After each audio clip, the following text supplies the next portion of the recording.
Olá, já anteriormente fiz uma tentativa de falar aqui sobre economia, desafiando um bocadinho a pensar na questão dos bens públicos, tal como nessa altura continuo muito interessada e tal como nessa altura continuo a não saber nada disto, de todo não é a minha área.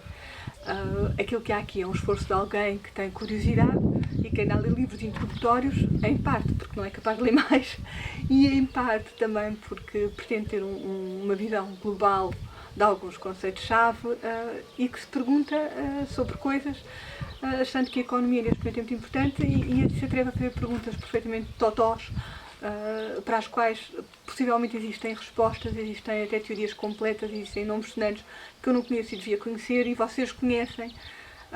Mas pronto, é uma abordagem de absolute beginner e nestes tempos nós corremos aqui bem. De modo que este vídeo, e provavelmente mais uns quantos, vão ser uma coleção de perguntas totós sobre economia. Portanto, a economia aparece-nos aqui como a ciência que tenta gerir a escassez, que tenta perceber como é que indivíduos e sociedades lidam com recursos finitos, sejam eles materiais, sejam eles em termos de capacidade humana, sejam eles tempo ou outros, para tentar otimizar o seu uso, de modo a obter o máximo possível de felicidade. E nesse sentido, sendo uma ciência da escassez, não é, dos limites, tanto quanto eu percebo, lida com os constraints, lida com estas limitações e com esses parâmetros que nós podemos limitar. Ora, a pergunta que me sai daqui, logo a seguir, é se isto é mais do que uma observação, é um pressuposto, como é que nós lidamos com a possibilidade de uma economia com sistemas em que algumas coisas sejam infinitas ou tendencialmente infinitas. E é aqui que vamos parar à questão dos bens públicos. Se bens públicos são bens ou serviços que eu não posso fornecer a uma só pessoa, ou seja, que eu não posso limitar a uma só pessoa e, portanto, outras vão ter acesso sem ter pago nada, isto é visto como uma falha de mercado, isto é algo com que nós não sabemos lidar. Nós temos este problema na questão da cultura, não é? Desde que nós temos o digital, podemos fazer cópias infinitas das coisas, o mesmo produto é fornecido a muitas pessoas, elas podem ter acesso e nós não sabemos bem como é que devemos meter isto de volta na economia de mercado, ou melhor, o que nós tentamos fazer é meter isto de volta na economia de mercado. Então tentamos arranjar chaves para que os fecheiros não sejam todos acessíveis por qualquer pessoa, tentamos proibir a cópia, tentamos de alguma maneira voltar a meter o gênio dentro da caixa, na minha opinião. E não sei se isso é possível ou se, cá está a pergunta totó, se isso é um desafio para a economia neste momento. Digo isto porque se algumas coisas vão ser sempre, obviamente, limitadas, quanto mais não seja o nosso tempo para usufruirmos delas, e aí a super escolha às vezes não nos ajuda, mas parece-me que há coisas que nós queremos ilimitadas e que as ideias de que é preciso nós fazermos um decrescimento de consumo são muito adequadas a certas áreas, mas, de forma totalmente, arrisco-me a dizer que talvez não sejam adequadas a todas as áreas. Pode ser que seja preciso crescer de uma forma ilimitada, ou pelo menos sem constrangimento, noutras áreas. Da biologia evolutiva eu percebo que há várias pessoas que são da opinião de que nós crescermos em termos económicos é bom, que isso nos facilita termos comportamentos de cooperação, sermos menos tribais, sermos menos xenófobos, a ser menos territorialistas, de facto, na defesa daquilo que é nosso. Se nós estamos confortáveis, se há para toda a gente, não temos que ativar essa nossa forma de estar. Então parece que há algum lado nosso que precisa de crescer. E nós podemos fazer duas coisas, não é? Podemos dizer, bom, não, nós temos absolutamente conseguir lidar com o decrescimento em toda a escala. Eu sinto mais simpatias por dizer que sim, se calhar há coisas em que nós temos indubitavelmente que crescer, porque o planeta tem limites. Mas talvez possamos transferir essa nossa necessidade de crescimento para outras áreas que é importante para nós crescermos ilimitadamente, mas vamos ter que ser engenhosos e perceber como. Uma das áreas, de facto, é as áreas... Genericamente as áreas da cultura, sem pôr aqui muitas especificações, parecem áreas em que seria interessante nós podemos crescer ilimitadamente. E com isto vem também a formação profissional, vem também o desenvolvimento do indivíduo. Há uma série de coisas que me parecem beneficiar desse tipo de crescimento.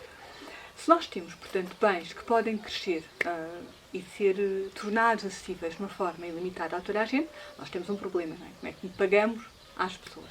Aludi no outro vídeo anterior que tinha feito a uma coisa que eu tinha ouvido num podcast do Vitalik Buterin, que é uma pessoa ligada a uma das criptomoedas, a Ethereum,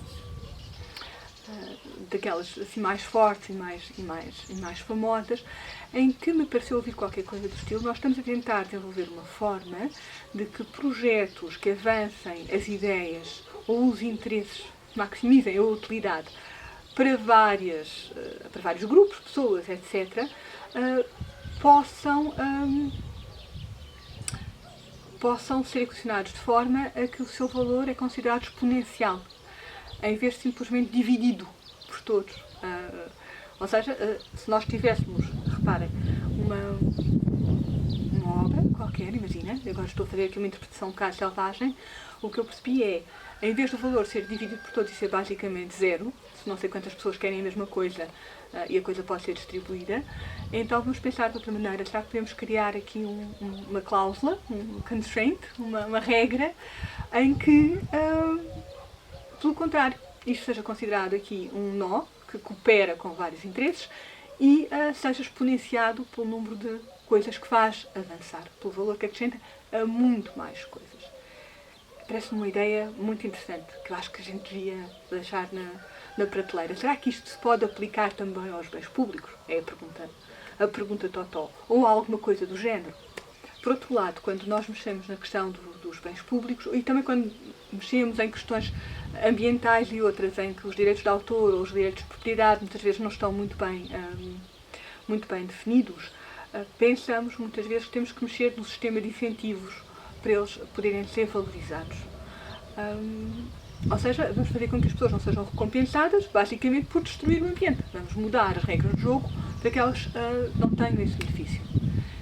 Isso é interessante, mas eu sou psicóloga também e penso que isto não é assim tão original, não é muito original, mas eu acho que é importante, que é perguntar-nos, sim, mas nós queremos fazer isso, ou seja, até que ponto é importante que nós sejamos capazes também de nos reestruturar para nós próprios encontrarmos valor e motivação para fazermos as coisas, independentemente dos constraints e dos incentivos, dos sistemas de incentivos que são criados em torno de uma determinada atividade. A economia modela, portanto, o desejo de perseguir a equidade, ou a justiça, ou uma série de valores, mesmo valores ambientais, como preferências individuais, e aquilo que se está a propor é que elas devem ser consideradas como algo comum, como objetivos comuns. Como é que isto é feito? Estou ainda a tentar perceber. Ligado a isto, aparece-nos a questão do capital humano. E o capital humano aparece-nos aqui como o conjunto dos conhecimentos e capacidades que as pessoas têm, são capazes de usar para gerar serviços e produtos.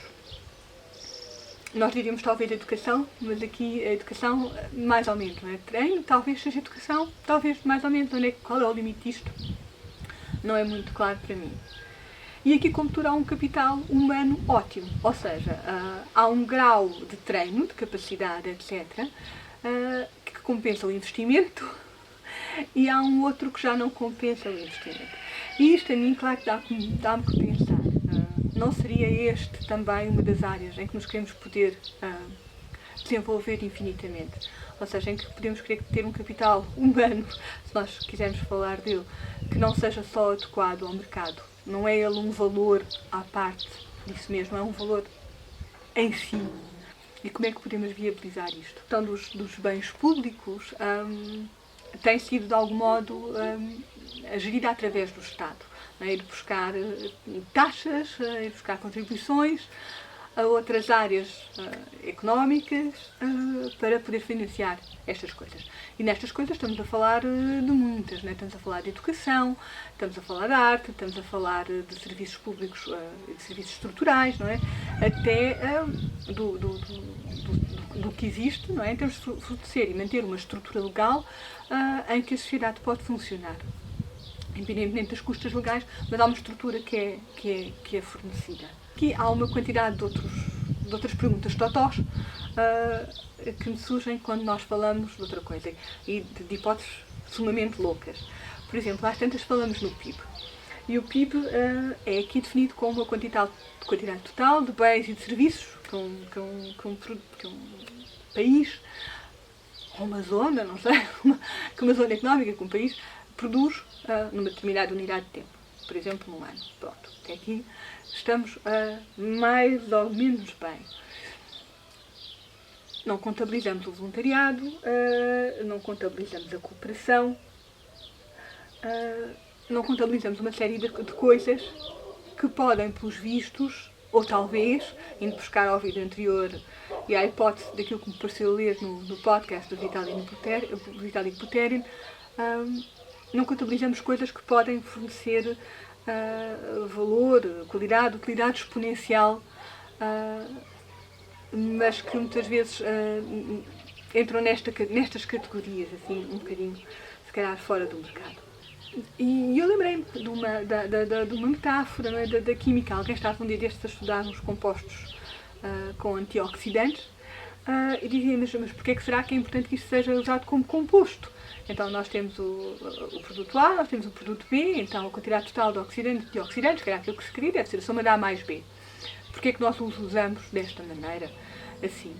E depois, quando se foi explorar a química daquilo, percebeu-se que não, que da interação daquelas duas substâncias, a quantidade de antioxidantes que saiu era superior à soma das duas, não é? E este acréscimo de valor, se calhar, é algo que não sei se nós sabemos ainda trabalhar na economia, mas que me parece muito, muito importante que nós consideremos este tipo de coisas, não é? O voluntariado, a cooperação e outra série de formas de estar assim. E são coisas que não entram nos PIBs, não é? Porque nos PIBs entra tudo aquilo que é transacionável, que é traduzível por dinheiro. Acontece que há uma quantidade de coisas que nas nossas economias modernas vão sendo, de algum modo, especializados e vão sendo oferecidos como serviços próprios, por exemplo, cuidar de idosos, cuidar de crianças, etc, etc. Se formos ao Japão até fazer de conta que somos namorados ou sermos mesmos, noutras sociedades e noutras economias isto não é assim. E são coisas que ficam fora do PIB. Nas nossas sociedades modernas ficarão cada vez mais dentro do PIB. Ou não. E começam a ocorrer aqui um número de ideias mais ou menos selvagens. E uma das ideias selvagens que me ocorre é que, quando nós dizemos que estamos em crise, uma das coisas que acontece é que há uma série de mecanismos sociais e mecanismos individuais que parece que são ativados, que estão mais presentes e que talvez sobrecompensem ou compensem outros efeitos na economia, mas que, no entanto, nós não temos capacidade de avaliar e de integrar no sistema económico. Nós vemos, pelo que está a acontecer agora com o Covid, que as pessoas cooperam muito mais umas com as outras, nós estamos a ver que as pessoas são muito mais criativas, são muito mais engenhosas e, no entanto, continuamos a dizer que a economia está em crise. E muitas vezes, quando ouvimos histórias das guerras e da Segunda Guerra Mundial, dizemos que, mas foi a inventividade, a cooperação, o esforço coletivo que esta Segunda Guerra depois requeriu e desencadeou, que levou à prosperidade futura. E eu tive uma ideia maluca, que foi, então, será que nós podemos fazer deslocar dinheiro no tempo? Será que de alguma maneira poderia fazer sentido deslocarmos dinheiro no tempo? Do tempo em que este dinheiro é manifestado, não é? E é gerado, esta produção se transforma em alguma coisa que dá dinheiro, para o tempo em que isso não está gerado, em que esse dinheiro está ausente ou não circula, mas em que há outras coisas que são geradoras dessa riqueza e que estão muito ativadas. E depois pensei numa coisa mais maluca nesta linha, que é assim, então nós temos fatores que desencadeiam movimentos que depois se transformam em riqueza, manifesta, expressa, visível, mas que não são visíveis neles próprios. E se nós precisássemos de levar na economia em conta o lado visível e o lado invisível, e se ela fosse o equilíbrio destes dois lados e um ponto qualquer no meio, que nós talvez não estejamos a ver, será que conseguimos ter uma visão mais completa e ter sistemas económicos mais equilibrados e mais abrangentes que dessem conta destes vários tipos de bens e destes vários tipos de contributos e destes vários tipos de riquezas que nós temos aqui, destas coisas finitas e destas coisas infinitas. Isto para mim parece muito desafiante. É um raciocínio analógico e necessariamente não é um raciocínio verdadeiro. Mas nós, neste momento, quando pensamos em física, parece-me que temos que pensar nas coisas que vemos e nas coisas que não vemos. E são elas que dão equilíbrio ao sistema. E quando nós falamos da psique humana, também temos aquilo que está patente, aquilo que é consciente e aquilo que é inconsciente. E umas coisas são tão importantes como as outras. E se nós aplicássemos quase este momento, este modelo do iceberg à economia, isto faria sentido. Nós temos umas partes invisíveis enormes e temos umas partes visíveis que são pequenas. Como é que nós podemos pensar nisto? Pensem nestas indagações sobre as questões dos bens comuns, dos bens públicos, dos bens das coisas que falham na economia. Fui dar, como outra criatura também fala do bem comum, e que eu ainda não percebi qual é a relação com o Jean Tirole, que é um Felber, um austríaco, e uma forma de encontrar as coisas dele, para além de encontrar as coisas escritas, é numa TED Talk em Viena, em 2000 e qualquer coisa, agora não me lembro, numa TEDx Viena, sobre a economia do bem comum. E na economia do bem comum, o Felber diz qualquer coisa como o objetivo da economia não deve ser a acumulação de dinheiro, mas o bem comum.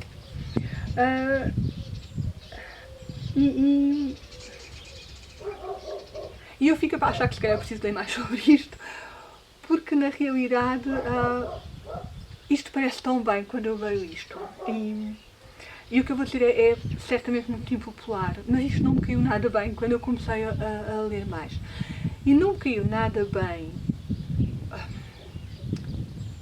porque me parece que ilustra uma série de conceitos importantes que nós temos atrás, que todos nós estamos a perceber que isto só assim, a economia só assim não funciona, não é?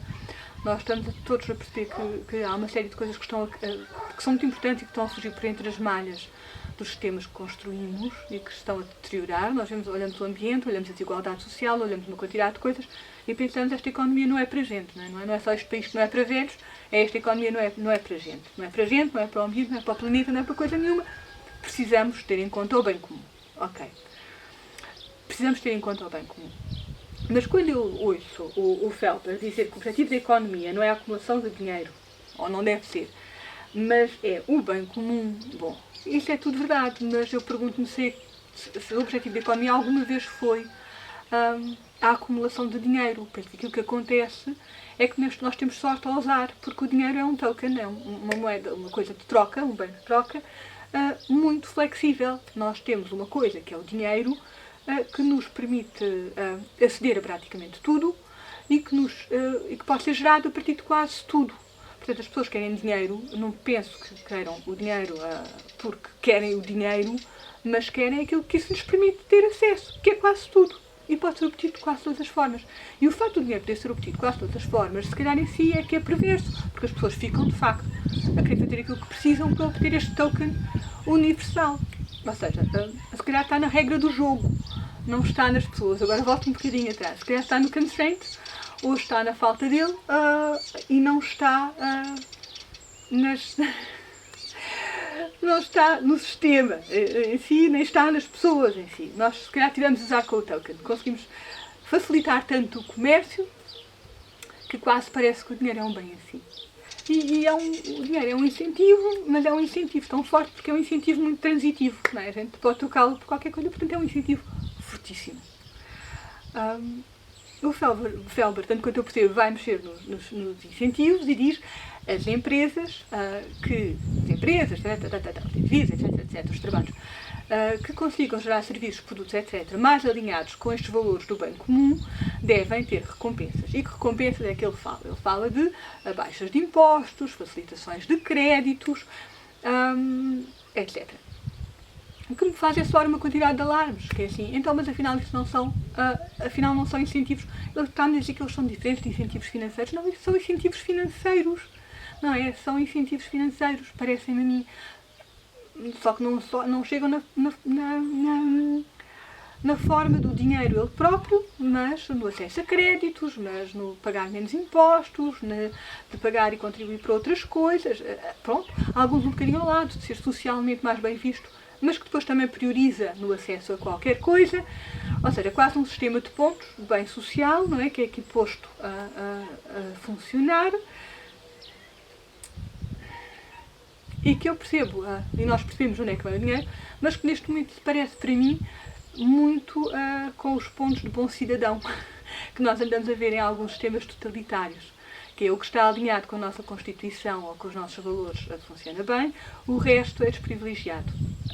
Isto pode não ser assim, isto provavelmente é uma caricatura injusta, mas isto presta-se a sistemas totalitários e isto por isto assusta-me. Assenta é demasiado frágil em termos ideológicos, ou melhor, demasiado frágil no sentido de ser sensível a ideologias, e ainda por cima, a dar altura, fala-se, mas e como é que as pessoas vão valorizar isto? Bom, temos de ter o ensino que as sensibilize para o bem comum. É tudo verdade. É tudo verdade. Mas há uma linha muito fina aqui. Há uma linha de grande cautela que me põe a pensar. Ou seja, quando é que este sistema do bem comum aceita dissensão? Quando é que ele aceita polaridade? Quando é que ele aceita dialética? Não é? E como é que vamos desenhar estes constraints para haver um bocadinho de dialética, mas não muita dialética?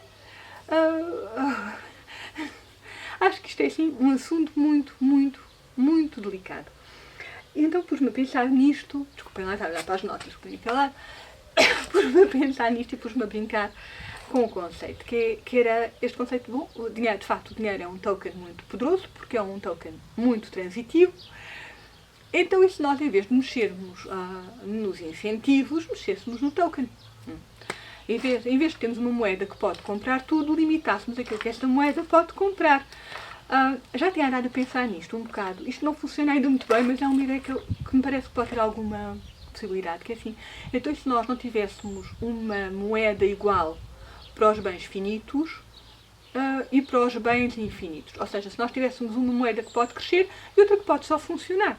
Há bens que estão ligados aos limites do planeta que se calhar têm que apenas funcionar e têm que crescer, se calhar, os seus consumos, mas há coisas que nós temos que consumir mais, que produzir mais, que crescer mais, tem a ver com essas outras nossas necessidades e que se calhar não podem ter a mesma moeda, porque são sistemas diferentes.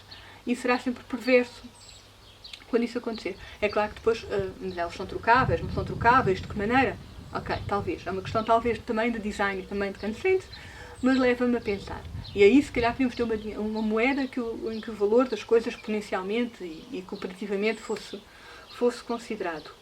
E depois pensei, eu já vi isto de algum lado. Eu vi isto nas moedas locais, curiosamente. E as moedas locais são uma ideia que parece um bocadinho limitada no tempo, não é? Que funciona muito bem para aquela comunidade, não funciona para mais nenhuma. Mas isto é um exemplo daquilo que eu estava a pensar, eu não tinha dado conta. Isto é um exemplo de um token que tem uma limitação. Só que a limitação aqui não é pelo tipo de bens, é pela geografia. E tem funcionado muito bem para alguns objetivos. E naquelas regiões faz com que não haja, por exemplo, saída de fundos, nem sangramentos económicos, financeiros, não sei para onde. Seria engraçado nós trabalharmos nessa ideia de pôr constraints nos tokens. Podemos fazer isto com eles, mas não podemos fazer aquilo. E deixamos de ter tokens universais que podem comprar qualquer coisa. Não sei. É uma ideia selvagem, é uma ideia desafiante e é aqui que eu estou nas minhas perguntas totós de economia.